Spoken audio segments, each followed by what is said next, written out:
Has the stock market got you feeling a little nervous this week? What can you really believe with all the hype? Isn't this just really another opportunity? This is your chance to buy low and reap the rewards when the market comes back. Hi everybody, welcome back to Frugal Travel, Rich Life. This is a new sub-series I'm starting called Frugal Finance. I'll be making weekly videos to show you how to save money and better manage finances so that you will have more time and money to do the things that you love to do.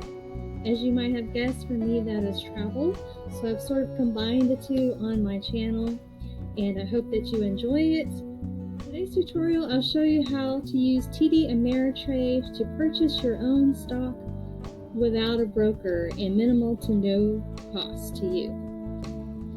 So remember that the more you save, the less you have to work. So let's get started.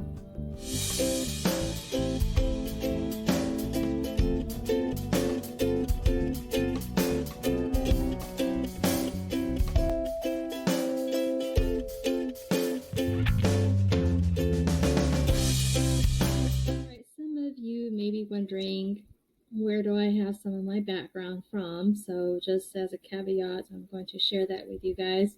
I did earned my BSBA in management in 1992, which is not 20 years ago, but more like 30 years ago. I have worked in 6 years in commercial lending. A majority of that was in Buckhead, Atlanta, Georgia.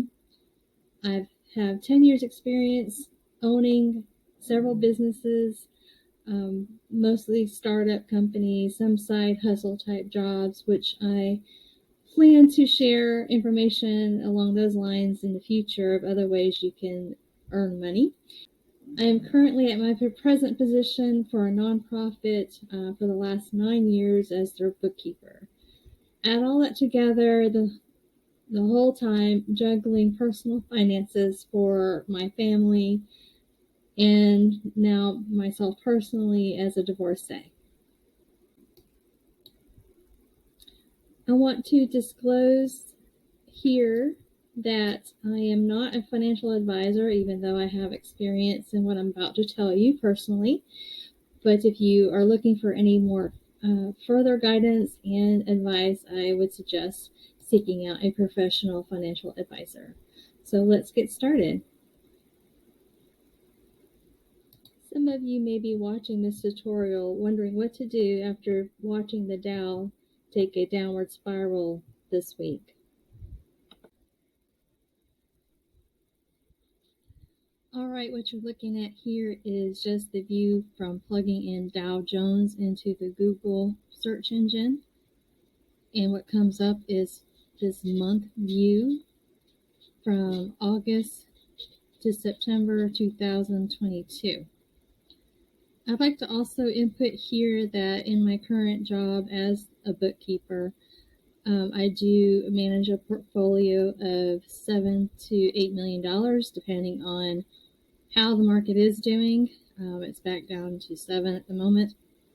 And I just allocate among about 50 endowment funds and budget line items and that sort of thing. So that is also part of my background with this. Right now you're looking at a recap of the last 5 days before the Federal Reserve met this week. Just before the press conference at 2:30 Central Time, the Dow took a sharp spike downward, and then right after the announcement to increase the reserve rate 0.75 basis points, it spiked upward a bit, but then sharply kept going downward after that. At the time of this recording, the market on Friday, September 23rd was at 29.6, and by the end of the day, it was down to 29.590. So what does all this mean? The Federal Reserve Board increases or decreases the federal fund rate depending on how the U.S. economy is doing in terms of employment growth, and inflation in attempts to keep those three items stable. I just plugged into the Google search bar the Federal Reserve rate history, and it will come up with this chart going all the way back to the 1950s. So you can see here what the interest rates have been in the past, the year closeout. And if you would pay significant attention to the 1980s, which was the highest rate that I know of in my lifetime, and on this chart. So since then it has come down. It came from 20%, coming down 1981, and then recently it's been historically low. We've been very lucky and fortunate to have been able to reap these years of saving on mortgage interest rates, credit card rates, so on and so forth. So we come to 2022 and the reason for all the panic. Percentage change. Oh, that looks quite big, doesn't it? Well, look at the actual interest rate. This last rate hike of 75 basis points has only brought the Federal Reserve rate to 3%. So in the big scheme of things, this is the chart of the Federal Reserve rate's historical performance. We're not at 19 and 20% like in the 80s. It's very, very low still. We were just very lucky in the past decade or so to have been able to bench that low. And, it's just to be expected historically that it should come back up. But I don't personally think that 3% is anything to fully panic about. Granted, investors may argue that it's not just the Federal Reserve rate they're leery about, it's also what that means in significance to inflation and economic growth. But I realize that the holiday seasons are coming upon us, and there's usually growth during those months. I think that we're coming out of the whole pandemic and we're ready to get back to where we were before the pandemic, and I'm just hopeful and faithful that it will all happen. All right, let's get to the fun part that you all have been waiting for at long last. You want to go to TD Ameritrade.com and create an account. For today, we're just going to open an individual account, but you can see here that you do have options for Roth IRAs and so on. Okay, so we are actually looking at my personal account that we will use for demonstration purposes. For today, I do not have big bucks in here. This is not my retirement account. It is more of my quote-unquote play account, which I actually consider it my high-velocity savings account, because if it takes off, it's going to earn more than anything else that I am invested in. I started this TD Ameritrade account right after the pandemic hit, when the market was down low, and I believed that I could buy stock for a reasonable amount of money, and I did, which you will see here. And at one point when the pandemic we thought was over, and before the Federal Reserve was making rate changes, I did pretty well. It was up to $1,500, $1,600 or so. My Delta stock has been the one that has produced fairly well through all of this. And I'm going to show you why I picked Delta, other than I do invest in the travel industry because I know it's going to bounce back. So historically, if you put in Google the search bar for Delta stock or any stock, it'll come up with the historicals, and you can see that right now that Delta is at $30 a share. It normally averages, when the economy is doing well, where there's no pandemic going on, it usually averages about $60. Now, if you look in the far right column, you'll see the cost per share, and I paid just over $24 a share when I bought Delta stock. And if it goes back to the $58 per share at its heyday, I will be making $34 a share times 17 shares, so I will net profit $578. That's pretty darn good. Now let's take a look at American Airlines. We will go back to Google and plug in American Airlines stock. You can see the current cost per share is about the same as what I paid for it about a year or so ago. It did go up a little bit. Can't totally recall how high at this moment. It does not do as well as Delta stock, but when it's doing really well, it is pretty equivalent. It can get up to $60 a share, but that's in a really good economic situation. I'm not counting on getting all the way up to $60 a share. I'd be happy with $50 a share, which would still make me a very good net profit. So if American Airlines gets back up to at least $50 a share, and I paid just under $13 a share, that would gross or net me $37 a share profit times 14 shares. I would make about $550 on that one. Next, we'll look at Norwegian Cruise Lines. Just before the pandemic in January 2020, it was earning just under $60 a share, and I paid about $15 a share.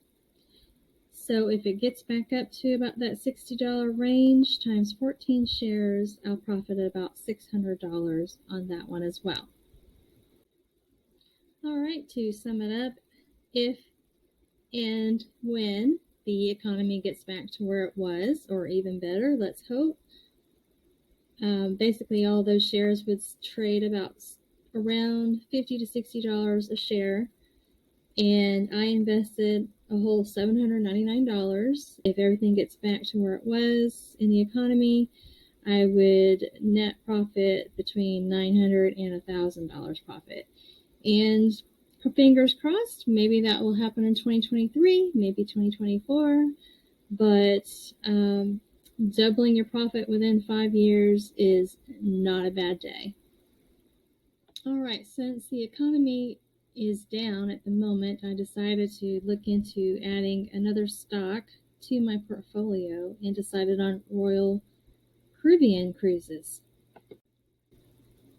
I realized that Royal Caribbean normally trades about $130 per share. It only fell in March 2020 down to $24 a share, but since then, in 2021, it was trying to make a comeback between $80 and $90 a share. All right, now for the fun part, I'm going to show you how to purchase some stock. I find TD Ameritrade website to be pretty intuitive. We'll just go here and put in action that we want to buy shares. I don't have a whole lot of money. I just want to get my skin in the game, as they say. So I'm going to buy 5 shares, and then you'll pick your limit. If you click on it, it'll give you some choices. This describes the different types you can select, such as market order, limit order, contingent orders. I normally pick the limit order because I don't want to end up paying more than what I am expecting. All right, so I know I don't want to go to pay more than $50 a share, so I'm going to enter that here. Then you select time and force. If you, again, click here, you will see the different options. I will say the last time I looked into each one of these, depending on how complicated it got, there may be a small fee associated. But if you just pick a day trade, there was no additional fee, and that's what I was most comfortable with, so I would know the price at the end of the trading day. All right, I can see that 5 shares is going to cost me max $250, so I need to add funds to my account.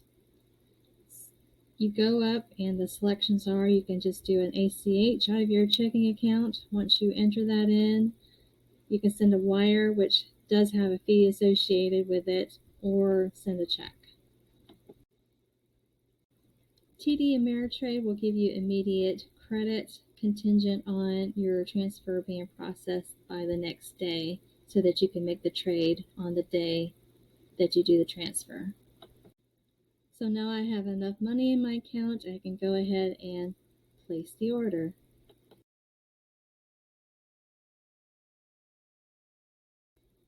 So now you see Royal Caribbean is showing in my portfolio.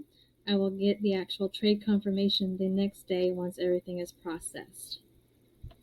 Lastly, I do want to show you that TD Ameritrade is known for, as I say, their award-winning online investing experience, now commission-free, 0 commissions, no platform fees, no data fees, no trade minimums. So that is an excellent way to control your own finances without paying brokerage fees. However, you can opt to have a broker with TD Ameritrade with some fees. I'm not sure what that is in comparison to a live person.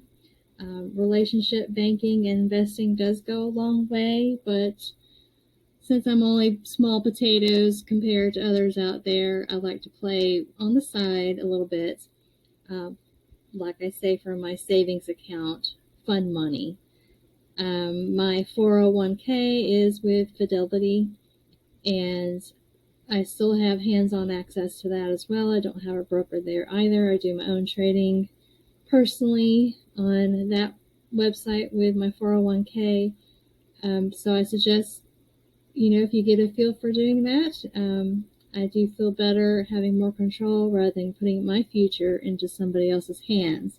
But that's just me. If you need more help, by all means, please find a professional financial planner.